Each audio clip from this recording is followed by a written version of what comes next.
Mas há uma terceira ação de Deus. No versículo 1, Deus cancelou a nossa condenação. No versículo 2, Deus nos livrou do domínio do pecado. E no versículo 3, nós chegamos no foco central, no cerne da mensagem do Natal.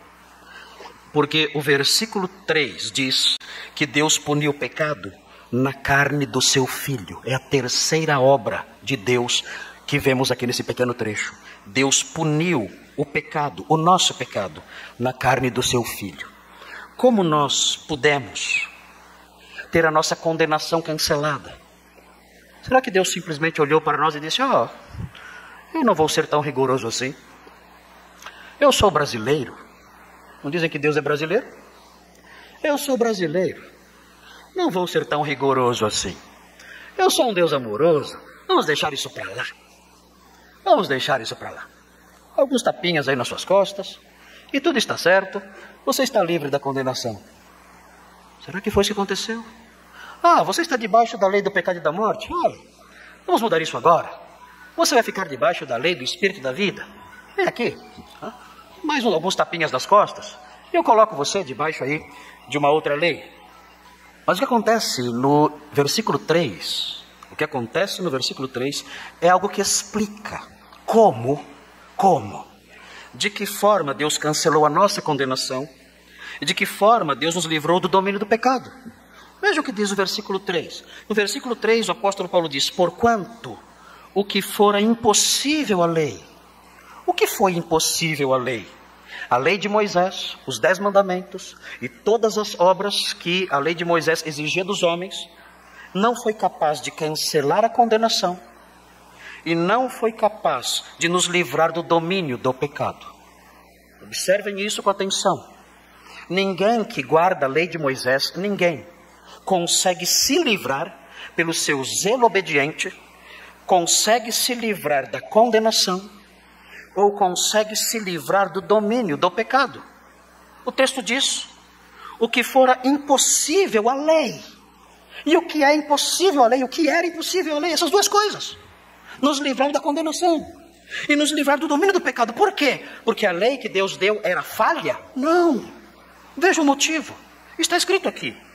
Porque a lei estava enferma ou enfraquecida pela carne. Ou seja, a lei não tinha forças para superar a minha natureza humana. Vejam, a lei não foi capaz de me livrar da condenação e a lei não foi capaz de me livrar do domínio do pecado, porque a lei não tinha forças para anular a minha carne, para anular a minha natureza pecaminosa. Ela não conseguia fazer isso. A lei, quando eu tentava obedecê-la, ela se deparava com a minha natureza corrompida. E eu não conseguia obedecer nada. E então o que aconteceu? Versículo 3 continua. Isso que era impossível à lei, anular a condenação e livrar do domínio do pecado, isso fez Deus. Eu não podia fazer. Porque a minha natureza pecaminosa impedia que eu obedecesse a lei de modo pleno e correto. Mas isso fez Deus, enviando o seu próprio Filho. Agora eu entendo o Natal. Agora eu entendo por que Deus enviou o seu Filho. Deus enviou o seu Filho para realizar algo que eu não podia realizar. Deus enviou o seu Filho para fazer algo que eu não podia fazer.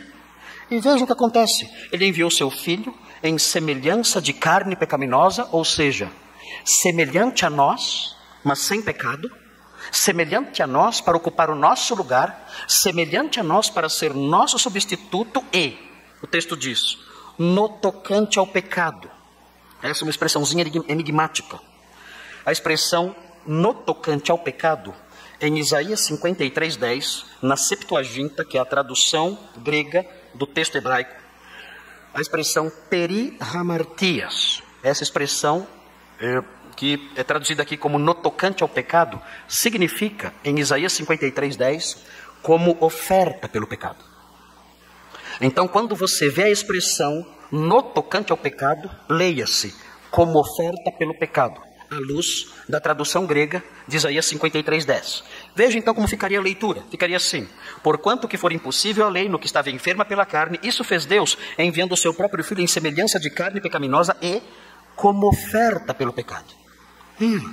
Ele providenciou uma oferta para anular a nossa culpa. Ele fez isso.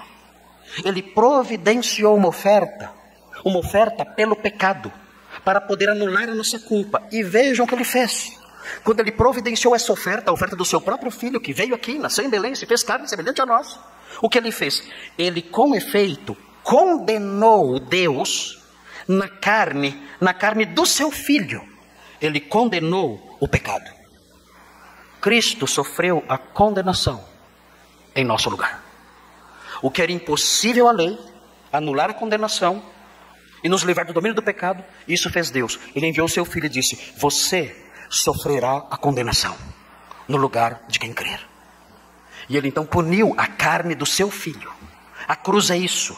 A cruz é a punição de Deus em Cristo do nosso pecado. Cristo na cruz foi punido por causa do nosso pecado. Cristo na cruz foi condenado e sofreu a condenação que era minha, para que eu tivesse o perdão que estava com ele. Isto fez Deus. Deus puniu o pecado na carne do seu Filho.